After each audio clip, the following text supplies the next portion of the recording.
Hello everyone, my name is Chloe and today I'm here with a brand new video. Welcome to Brunette Bibliophile, where I post bookish videos and writing content. Today I am here to talk about the best and worst books of 2021. Now, I want to start off with a disclaimer, which I don't know why I need to do this disclaimer, but I feel like I have to. And that is, if any of the books that I don't like are one of your favorite books, it is not a dig at you. This is just my personal opinion. Everyone is allowed to have their own opinions, whether they love these books or hated these books. This is just my opinion. So for starters, I don't want to call the worst books the worst, because they just weren't for me. So what I'm going to call this instead is the best and the least best, or the least favorite. Whatever. And the good news is, there's only 4 books on the least best books of 2021. I also want to say that not all of these books are 2021 releases. These are the best and the least best out of just all the books that I read in 2021. So we're going to jump right in and we're going to start with the least best. And there are 4 books to talk about, so let's go ahead and get started. These are also in no particular order. I'm just saying the ones that I wrote down. So the first one is Before She Ignites by Jodi Meadows. This was a book that I read for the BookTube Chicks book club, and honestly, it's been so long that I can barely remember any of it. I felt like I had a lot of confusion with this book, and you didn't really know what the time was or why certain things were happening, and I felt like we were going kind of back and forth with the time, and it kind of made it very confusing to read it. Next, we have Unbirthday by Liz Braswell. This is one of the books in the Twisted Tales series and is a take on Alice in Wonderland. I was really excited for this book because it's an Alice in Wonderland retelling. I love Alice in Wonderland, so I was very excited, but ultimately what we got was a book that was just okay. There's a lot of political references in this book as far as the time period that it's set in, which is fine, but I felt like that kind of became a central focus, and there was also a lot of talk of how the Queen of Hearts was stealing toys, but I was expecting that to be more of a thing in the book, but really it was just a journey, and we see the Queen of Hearts for maybe 5 pages at the end of the book. So while I was very excited for this book, ultimately I was let down. The next on the least best of 2021 list is Faith Taking Flight by Julie Murphy. I love Julie Murphy, so I was very excited to read this book with book club, and ultimately this book was just not fun. I feel like there were way too many plot points that were brought in and we had to focus on in this book. 1 is Faith can fly. Why can she fly? 2 is she's dealing with her grandmother and health issues that her grandmother is having. 3, she is suddenly friends with the star of one of her favorite TV shows, and they're like BFFs now. And 3, there is like this villainous plot point that she doesn't understand. And the plot points were brought down from like 5 to like 2. Maybe it would have been better. I'm really bummed that I didn't like this book because I was for sure thinking I was going to like it because I love Julie Murphy's work, and ultimately I was just disappointed, and I will not be picking up the sequel. I think the thing that frustrates me the most is I bought this book instead of getting it from the library because I was like dead set believing I was gonna love it, and I didn't. And the last book on the least best of 2021 is Damsel by Elana K. Arnold. Now, first of all, this book has a lot of content warnings, and I'm gonna try and list them all here, but there's a lot. So the content warnings are animal cruelty and death, misogynistic views and comments, rape, cheating, and self-harm. I am sure that there are more, but those are the big ones that stand out. This book was marketed as YA, and I honestly don't know how it was marketed as YA, because I really don't think it should be. There were parts of this book that were so disgusting, it made me want to be sick. And basically, we have this damsel who is rescued by the prince, and she is destined to become his wife. And the whole time, he always talks about how, you are the damsel, I am the prince. You are to be ridden and nothing else. You are to be seen but not heard. And basically, you are something that gives me children and that's it. Now, I've heard a lot of things about this book being essentially it gives a lot of feminist views. And I kind of see where people are coming from, but ultimately this book was bold. I think that was part of the point of the author wanting to be bold, and ultimately it just did not work out for me, and I did not have a good time with this book, and I regret reading it because I thought I was gonna like it, and I did not. So now we are going to talk about the best books of 2021 and move away from all the books that I didn't like. Alright, so we're gonna jump right in with the first one. Again, these are in no particular order, just how I stacked them. So the first thing I want to talk about isn't necessarily a specific book, but an author, and that is Abby Jimenez. I read both the Happy Ever After playlist and Life's Too Short from Abby Jimenez this year, and out of the two of these, I probably liked this one more, but I really enjoy this series as a whole. Now, these books are set in the same world as The Friend Zone, which is her first book, and that one was a favorite of ever and was a favorite of 2020. These two I both read this year, and when I think of terms of like what really had me laughing, giving me butterflies and all that stuff, was the Happy Ever After playlist. Not to say that Life's Too Short is not good, it was very good.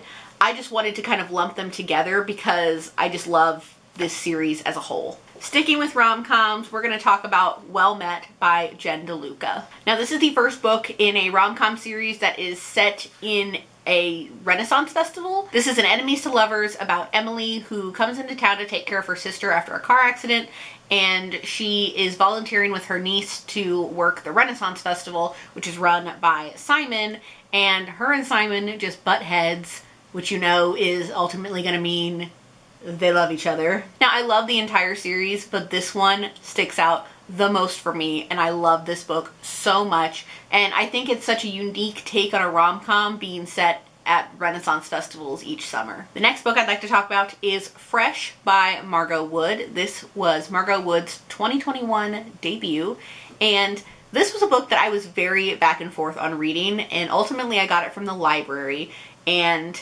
I loved it so much. This book is a very sex-positive book, and I also think that this would be a good book for somebody who's in college, because this is following a girl in her first year of college, her freshman year, and it's her first time being away from home, and she thinks she has this really good idea of who she is in her first semester, but then in the second semester, things change, and she ultimately has to reflect on her choices. So I bought this copy when Margot Wood was going to YALLFest, and I just opened it up to see what she signed, and she wrote, "Thanks for watching The Matrix," because this book has a lot of references to The Matrix, and I had never seen it before, so I decided to watch The Matrix after reading this book. This book is also written in a very interesting way, where you know that the main character is writing the book as if it's like her autobiography, and she also leaves footnotes in the book that are from the main character.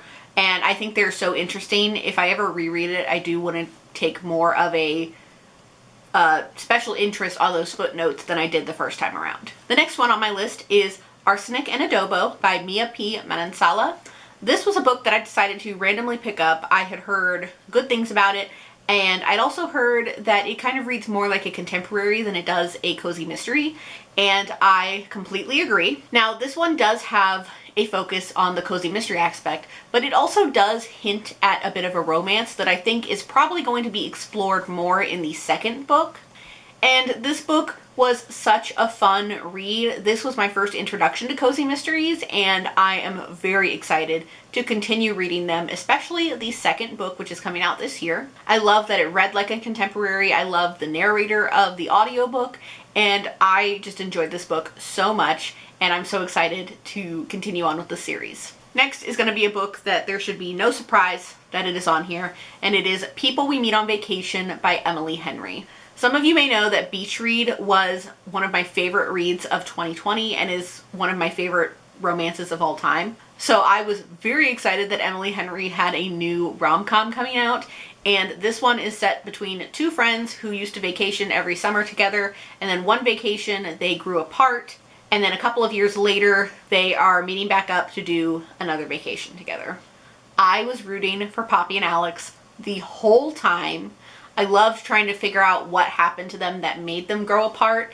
And at the end of this book, I was crying. Very few books make me cry, but I just remember reading the last 10 pages, sitting on my couch, crying my eyes out, wanting something good to happen in this book, and I was just in love with this book so much. Emily Henry is a powerhouse in the romance genre, and she is an auto buy for every romance that she ever writes.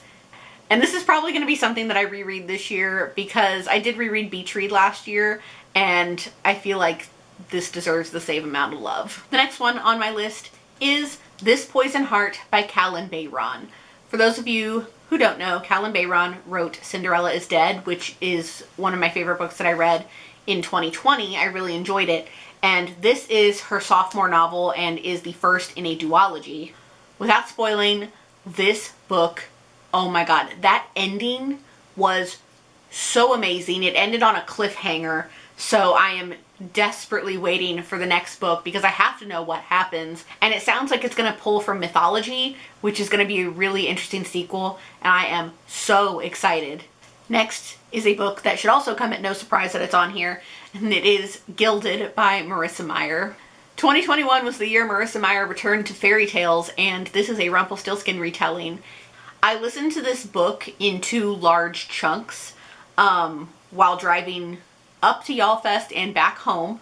So I listened to a good portion of it on that trip, and it was really good. Now, I am partially biased because Marissa Meyer is one of my favorite authors of ever, and I was very excited for this book, and this honestly really shows Marissa Meyer's range, because she's written sci-fi elements like the Lunar Chronicles, and she's written superheroes like Renegades, and she wrote Instant Karma a couple of years ago, and this is very dark. So there's some elements of just very dark retelling parts that Marissa Meyer wrote in here, and wow. And finally, the last book I'm going to talk about, a book that I've talked about before and is now one of my favorite books of all time, an instant auto by author, and that is The Love Hypothesis by Hazelwood. So I'd like to start off by saying that The Love Hypothesis was my September pick for Book of the Month, and I picked it blind. I had no idea what it was about. I didn't know if I was going to like it. I picked it blind. I am so incredibly happy that I did. This book blew up on Instagram and it blew up on TikTok, and I understand why, because it is so fucking good. First of all, this guy. This is Dr. Adam Carlson. He is Adam Driver. I don't care what anybody else says, he is Adam Driver. In fact, this started as Reylo fanfic, which is Rey and Kylo from Star Wars. So this guy is Adam Driver no matter what. This book, wow. I had to stop every couple of paragraphs because I was losing my mind with how in love I was with this book. I don't think I'd ever really considered the trope of grumpy sunshine until this book, and I completely understand it.